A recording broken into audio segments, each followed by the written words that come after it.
What is going on, everyone? It's Nero again. Here for you, some Call of Duty Black Ops 2, playing some kill confirm, some of the map standoff using the M1216 shotgun. I can't get up those stairs. But what's going on? It's it's been a couple days since I did a commentary, and it feels weird to not do a commentary for a couple days. This is something that's just become such a part of my daily routine. Just sit down and go through my gameplays, find a good one, and pick a topic in which I want to discuss, and just kind of rap with you guys a little bit about whatever it is I feel like talking about, and engaging with you guys in the comments and stuff like that. And for the past couple days, I've been sick. And if I do sound sick, it's because I am. If my voice sounds different, it's because I'm sick. I'm not, I don't know, man. It's the first time I've been sick all winter, and it sucks. Like, I have a really good immune system. Like, for me, compared to most people, even people in my own family, they've been sick, 4, 5, 6, 7 times this winter already. And I've been fine. I've just been breezing through it all. And until these last couple days, man, just, I don't know, just cold bugs finally caught up to me. Real scratchy throat, stuff, just head cold symptoms in general, and made my voice pretty terrible, which it probably doesn't sound that great right now as compared to what it usually is. But well, again, I don't have the greatest voice in the world in the first place. Who am I kidding? But yeah, that's why. I think some good came out of it, though. I think some good came out of it. So that Nero Nukem Returns video, which was the 25 kill streak on Nuketown, which I thought was a fun video. It's kind of like a mini series. It's not even really, I would even declare it a series just quite yet. It's more or less just two videos of mine, which are kind of an homage to the Sandy Ravage thing, what he does with the Duke Nukem style thing. Which I've been watching Sandy Ravage for years, man, since 2009. I loved him in Modern Warfare 2, and hell, I still love him. But I figured I'd make like a couple homage videos to him, and you guys seem to like it. The reason I was gonna do full commentary over that entire gameplay, which I still will, but then my voice was just so bad. I'm like, there's no way. I'm not, I'm not, as a YouTuber, as a YouTube partner, as someone that tries to do this full time. Like, I'm not putting out a good product if I do this with my voice. Hey guys, it's Nero again, and today I have, it'd be horrible if it were like that. So I'm like, I mean, obviously it's not that great right now, but I'm getting a little bit better with it.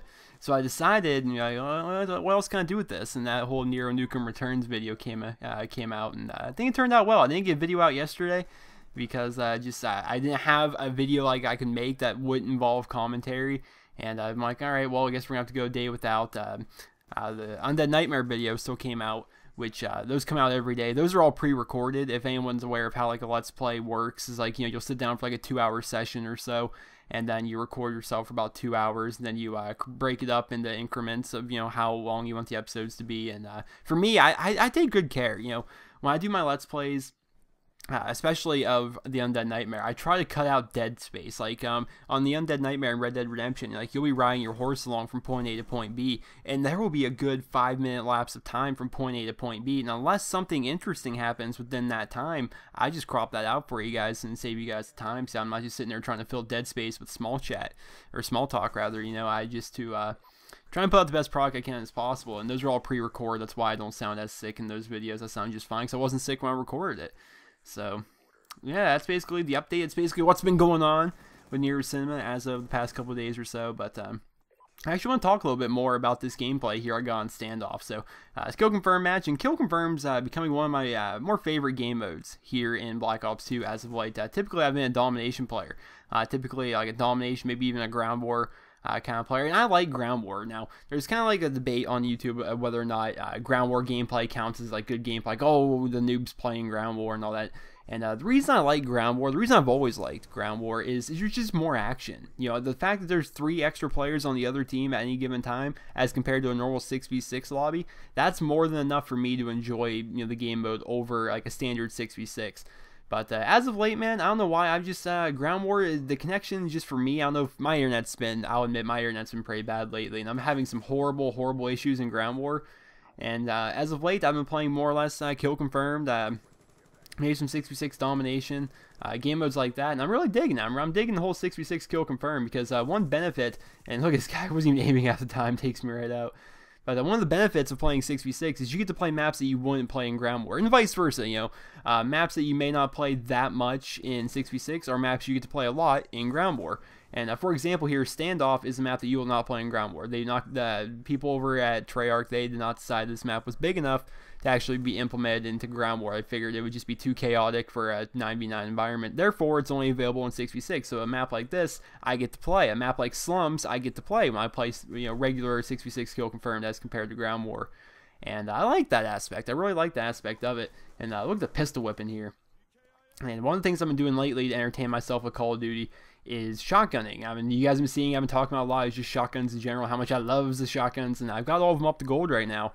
I've done the R870, I've done the KSG, and I've done the S12. They're all up to gold. Now I'm working on this M1216. While this gun's good, it's definitely not a one-shot Mistro like the KSG or maybe even the R870 would be. So I'm having some difficulty getting the one-shots with this. I don't feel as though the Bloodthirsties or anything like that are going to be that big of a challenge, because I can do rather well with this gun just about every time I use it. But more or less it's a matter of, and it can't get close enough for those one-shot kills. Like, you got to be bad breath distance with this gun if you want to get a one-shot kill with the weapon. So I'm having some difficulty with that. But I picked this gameplay. I want to share this gameplay with you guys. Not so much because it's not like this ridiculously high score, which it's a good score. And what I like about Kill Confirmed is a good gameplay isn't necessarily determined by how many kills you get. It's more or less how well you play the objective and how smart you play.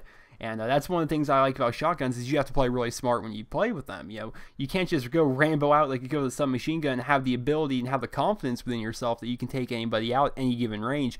You have to actually go out and play smart when you're using a shotgun. Like me and my 5.7 have become best friends as of late. Like I haven't came up with a name yet. I'm gonna name my 5.7.